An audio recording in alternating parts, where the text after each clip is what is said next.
গৰমৰ দিন অহাৰ লগে লগে অত্যাধিক কোল্ড ড্ৰিংক পান কৰে নেকি আপুনি? যদি হয় তেন্তে এতিয়াই সাৱধান হওক আপুনি পান কৰা কোল্ড ড্ৰিংক হ'ব পাৰে কেন্সাৰ আৰু হাৰ্ট এটেকৰ প্ৰধান কাৰণ।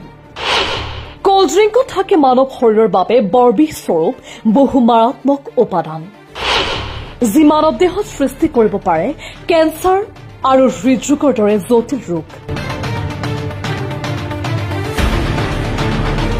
আজিকালি শীতল পানীয় খোৱাটো এটা সাধাৰণ অভ্যাসলৈ পৰিণত হৈছে। যিয়েই নহওক, আমাৰ পাৰ্টি বা সৰু সৰু গেট টুগেডাৰৰ মেনুত প্ৰায় শীতল পানীয় অন্তৰ্ভুক্ত কৰা হয়। অৱশ্যে শীতল পানীয় সেৱনৰ ফলত হোৱা পাৰ্শ্বক্ৰিয়াৰ বিষয়ে বেছিভাগ মানুহেই জানে, কিন্তু তাৰ পিছতো ইয়াক গ্ৰহণ কৰাৰ লোভ এৰিব নোৱাৰে। কিন্তু শীতল পানীয়ৰ অনুৰাগীসকলে লাভ কৰিছে এক নতুন সতৰ্কবাণী। জানো আহক, শীতল পানীয় অত্যাধিক সেৱনৰ পাৰ্শ্বক্ৰিয়া কি হ'ব পাৰে। শেহতীয়াকৈ প্ৰকাশিত গৱেষণাৰ পৰা জানিব পৰা গৈছে যে শীতল পানীয়ৰ অত্যাধিক সেৱনে এনে স্বাস্থ্যজনিত বিপদ বৃদ্ধি কৰিব পাৰে, যাৰ ফলত সোনকালে মৃত্যু হ'ব পাৰে। শুনিবলৈ আচৰিত লাগিলেও এয়াই সত্য। শেহতীয়াকৈ চেণ্টাৰ ফৰ ছায়েন্স এণ্ড এনভাইৰনমেণ্টে কৰা এই গৱেষণাত প্ৰকাশ পাইছে যে শীতল পানীয়ৰ ক্ষতিকাৰ প্ৰভাৱৰ বাবে সমগ্ৰ বিশ্বতে প্ৰতি বছৰে প্ৰায় 1,84,000 লোকৰ মৃত্যু ঘটিছে। গৱেষণাত প্ৰকাশ পাইছিল যে এমাহ ধৰি অত্যাধিক পৰিমাণৰ শীতল পানীয় সেৱন কৰিলে আগতীয়াকৈ মৃত্যুৰ সম্ভাৱনা বৃদ্ধি পায়।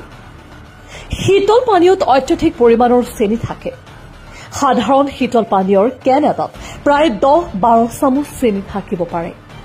এই চেনি শৰীৰত দ্ৰুত গতিত শোষিত হৈ হঠাতে ৰক্ত শৰ্কৰাৰ মাত্ৰা বৃদ্ধি কৰে, যাৰ বাবে ডায়েবেটিছৰ সম্ভাৱনা বৃদ্ধি পায়।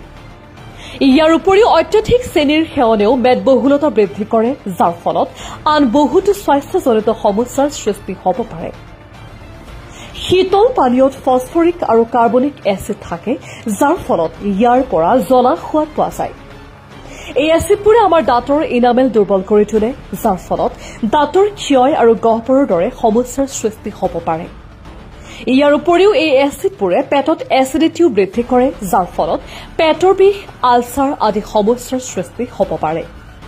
শীতল পানীয়ত কেলৰীৰ পৰিমাণো বেছি।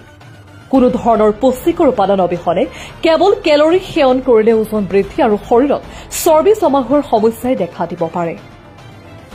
বিশেষকৈ যিসকল লোকে ইতিমধ্যে ওজন কমাবলৈ চেষ্টা কৰি আছে তেওঁলোকৰ বাবে এয়া বিপদজনক হ'ব পাৰে।